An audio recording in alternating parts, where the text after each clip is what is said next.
खबर मुरादाबाद से है। मुरादाबाद से सपा सांसद रुचि वीरा ने मुरादाबाद में मृतक शाहिदीन के परिजनों से की मुलाकात। गौ हत्या करते लोगों ने पकड़ा था शाहिदीन, भीड़ ने की थी मारपीट, इलाज के दौरान हो गई थी मौत। सपा सांसद बोली, ये जो दोषी हैं उनके खिलाफ होनी चाहिए कड़ी कार्रवाई। मॉब लिंचिंग की घटनाओं से देश का नाम खराब हो रहा है। सपा नेता रुचि वीरा ने कहा, इस घटना में पुलिस के आला अधिकारियों से करेंगे मुलाकात।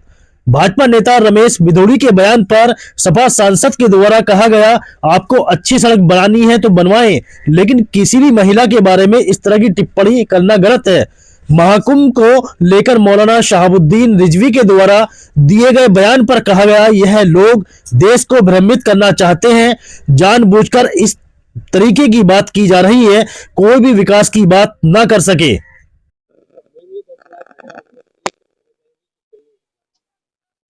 देखिए, बहुत ही दुखद भी है ये घटना।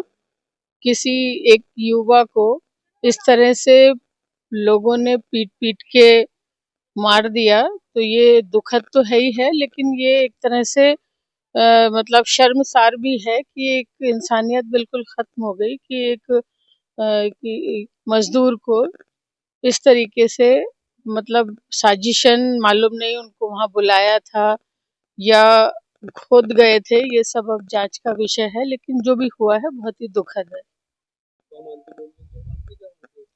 देखिए, जो वीडियो मैंने देखा है और जो सब लोगों से जानकारी मिली है, उससे तो यही एहसास हो रहा है कि भाई इतने सारे लोग एक आदमी को मार रहे हैं, तो ये मॉब लिंचिंग ही है।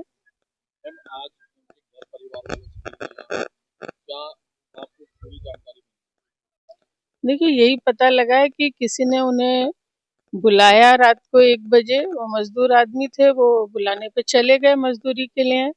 अब बाकी तो पुलिस के पास उनका फोन होगा, उसी से मालूम पड़ेगा कि किसने उन्हें फोन करके बुलाया था। घर वालों को तो मालूम नहीं है। उनकी अपनी बीवी से सिर्फ इतना बता के गए थे कि मैं अभी आ रहा हूँ, कहीं जा रहा हूँ और थोड़ी देर में आ जाऊंगा।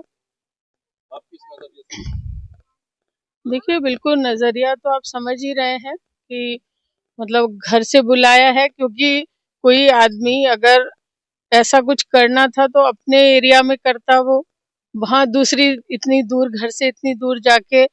और बाकी भाई मैं तो ये मांग करूंगी और पूरी अधिकारियों से मिलेंगे कि भाई जिन लोगों ने इस तरह की एक इंसान को पीट पीट के जान से मार दिया है, और इन लोगों को कोई सूचना भी नहीं दी गई, खबर भी नहीं हुई, पूरी रात गुजर गई और पूरा सुबह तक इन्हें बताया नहीं गया कि इस तरह से हो गया है। तो जो उच्च अधिकारी हैं उन्हें संज्ञान लेना चाहिए, और जो इस हरकत को जिन्होंने अंजाम दिया है उन्हें गिरफ्तार करना चाहिए। मैं ये भी कहती हूँ कि भाई जो गौ हत्या है वो भी सही नहीं है, लेकिन अभी तो विषय ये है कि गौ हत्या करी किसने है, और फिर कानून को हाथ में लेने का किसी को भी हक नहीं है कि एक आदमी को बहुत सारे आदमी मिलके मार दें। अगर कोई बात थी तो पुलिस को सौंपना चाहिए था। भाई अदालत है, पुलिस है, तो वो सब बातें बात की थी, लेकिन इस तरह से पीट पीट के मार दिया गया, ये बिल्कुल ही गलत है। और इन सब चीजों से इंसानियत भी खत्म हो रही है, और इन चीजों से देश की भी इज्जत जो है, देश की भी बदनामी हो रही है कि जो बार बार मॉब लिंचिंग के केसेस सामने आ रहे हैं, तो इसमें तौहीन हो रही है हमारे मुल्क की भी, जो कुछ लोग इस चीजों को अंजाम दे रहे हैं। लेकिन पुलिस अधिकारियों को इसका संज्ञान लेना चाहिए और उस पर एक्शन करना चाहिए, उन लोगों को पकड़ना चाहिए। 6 दिन हो चुके हैं और अभी तक किसी की गिरफ्तारी नहीं हुई है। देखिए, मैं यहाँ मौजूद नहीं थी, कहीं बाहर थी, और आते ही मैं यहाँ पर आई हूँ। मैं अधिकारियों से भी मिलूंगी और अपने सभी लोगों से, जिम्मेदार लोगों के साथ, पार्टी के लोगों के साथ आगे की रणनीति भी तय करूंगी।